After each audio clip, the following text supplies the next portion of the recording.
للہ وحدہ والصلاة والسلام علی من لا نبی بعدہ اما بعد۔ اسلامی بھائیوں، چند دنوں پہلے ہم سے رمضان کا مبارک مہینہ رخصت ہوا ہے۔ اس ماہ میں جن لوگوں نے صیام و قیام اور قرآن کریم کی تلاوت کا اہتمام کیا وہ سعادت مند اور خوش نصیب ہیں۔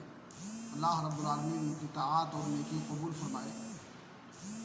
لیکن ایک مومن کی عبادت اور اس کی اطاعت و بندگی رمضان کے ختم ہونے سے ختم نہیں ہوتی ہے، بلکہ موت کے آنے کے بعد ختم ہوتی ہے۔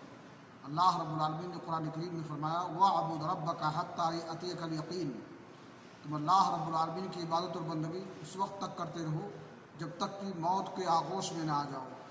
اور اللہ نے فرمایا یا ایھا الذین آمنوا اتقوا اللہ حق تقاتہ ولا تموتن الا وانتم مسلمون، اے ایمان والو اللہ رب العالمین سے ڈرو جس طرح سے ڈرنے کا حق ہے، اور تمہاری موت ایسی حالت میں ہو کہ تم مسلمان ہو۔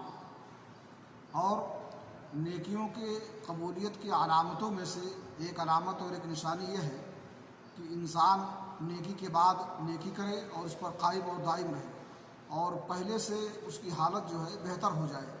اللہ رب العالمین سے دعا ہے کہ اللہ تعالیٰ ہمیں توفیق بخشے کہ جس طرح سے رمضان میں ہم نے صیام و قیام اور دیگر عبادات کا اہتمام کیا ہے آنے والے دنوں میں بھی کریں، اور اللہ رب العالمین کی عبادت اور بندگی موت آنے تک کرتے رہیں۔ اللہ ہمیں اس کی توفیق بخشے اور ہماری نیکیوں کو قبول فرمائے اور انہیں ہمارے لیے ذریعہ نجات بنائے۔